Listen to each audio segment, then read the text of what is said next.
Big part of the Liberal platform that came out over the election period was the increased amount of money to be spent on infrastructure. For that reason, the School of Public Policy decided to look at the big question about how best to do infrastructure. And to that end, today we have released 3 papers. The big questions are asked in these papers, which goes beyond the politics, but gets into the policy of infrastructure spending.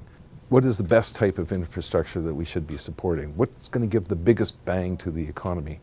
How should it be financed? These are the big questions that are really important. One of the points that we make in these papers is that really infrastructure is not a stimulus program.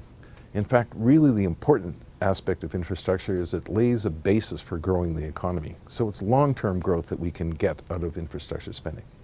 And the kind of infrastructure spending that can grow the economy includes moving people faster in urban centers, moving people more quickly across provinces, getting our goods out to the rest of the world, getting our goods across the country. These are very important ways of trying to grow the economy. What the government should be doing at the federal level is looking at how the big projects can be funded by the federal government, and it should provide the means for the provinces to allow for the provinces to work out with the municipalities about how the little projects should get funded. It's really not the federal government to be involved in $500,000 projects.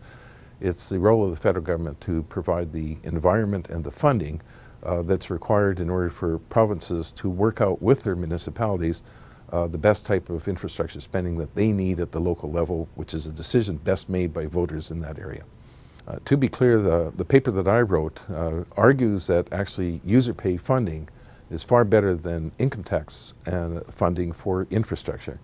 And that is because it lowers the cost of financing for infrastructure.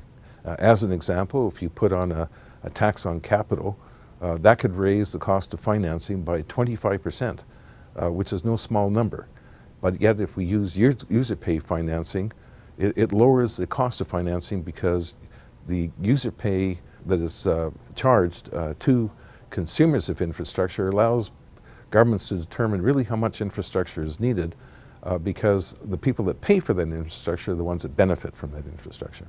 Well, there is an opportunity for the Liberal government and provincial governments working with municipalities to grow the economy.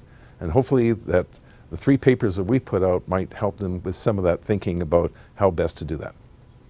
Hi, I'm Jack Mintz, President's Fellow at the School of Public Policy. Thanks very much for watching and hope you enjoy the papers.